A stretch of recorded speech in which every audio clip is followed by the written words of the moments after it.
Melhor ter um monte de perguntas para te fazer. Vamos fazer aí, Vamos falar de começar. TDAH é bom. Yuri, já que você falou da criança na escola, eu tive muita dificuldade na escola, desde os professores me chamarem de avoada, até concluírem que eu era burra para aprender, por exemplo, matemática, física, química, aquelas coisas que exigem uma atenção que não vai acontecer.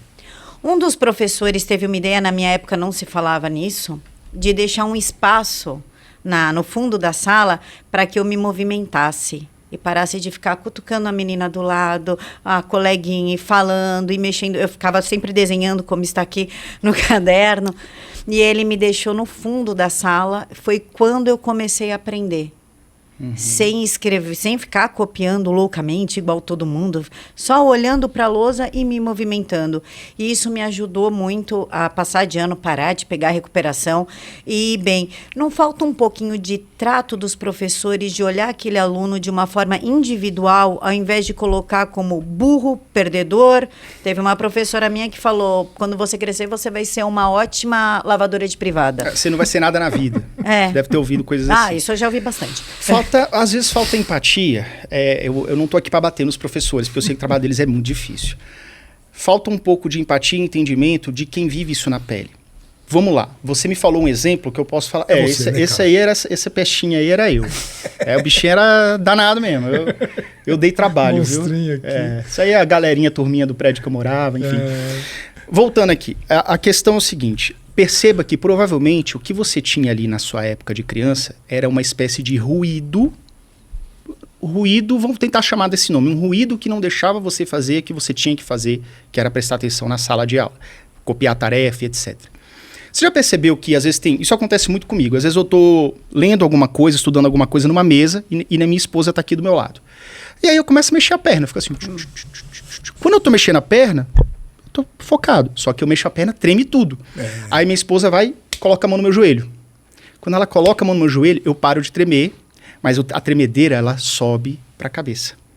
Então, enquanto eu estava tremendo, mantendo assim parte do meu cérebro ocupado com a perna, eu estava livre. É como se eu jogasse uma isca assim, ó, TDAH, vai mexer ali. Aí eu fico livre para poder estudar e poder focar mais. Provavelmente isso aconteceu com você. Então, quando esse professor adotou essa estratégia, que foi uma estratégia magnífica, né? Que a gente sabe que se hoje as pessoas não têm muito preparo, imagina 20, 30 anos atrás, enfim. Na minha época foi em 90, 91 que começou os sintomas.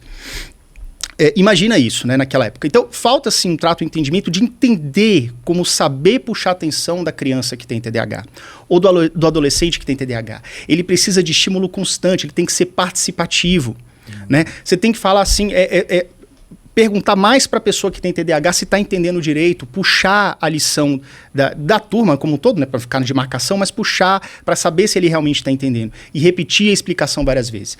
Essa estratégia de você poder andar, alguns professores fazem de outra forma. Para não ficar ali no fundo atrapalhando, né, deixa a criança com TDAH sair 2, 3 vezes durante a aula, para ir beber uma água, lógico, tem que ser combinado, 30 segundos, vai lá, bebe e volta. Mas isso de levantar, de dar uma esparecida, já faz com que você volte com um outro ânimo para continuar os estudos. Mesmo assim, ainda não era suficiente para que você copiasse tudo. Você ainda tinha suas dificuldades.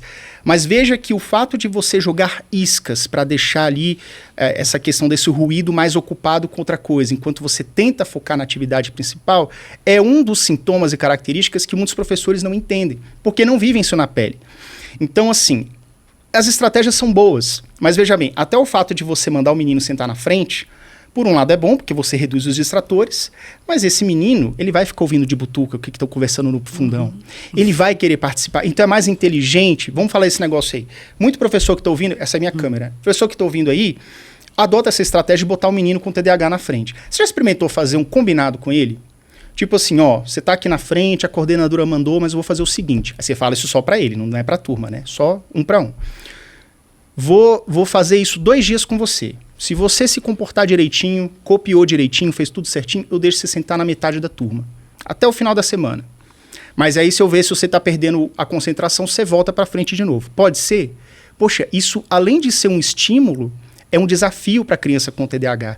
Tudo que é novidade, desafio, faz o quê? Estimula a produção da dopamina. Liga essa faísca. Então a criança, por mais que isso não vai funcionar para sempre, tá? Isso vai funcionar por algumas semanas. Mas por mais que não funcione para sempre, você vai ter um menino mais dedicado durante algumas semanas. E aí você vai mudando o combinado. Então veja que você tem que adotar estratégias inteligentes que funcionem para a mente de alguém que tem TDAH. Né? Então isso é uma coisa legal.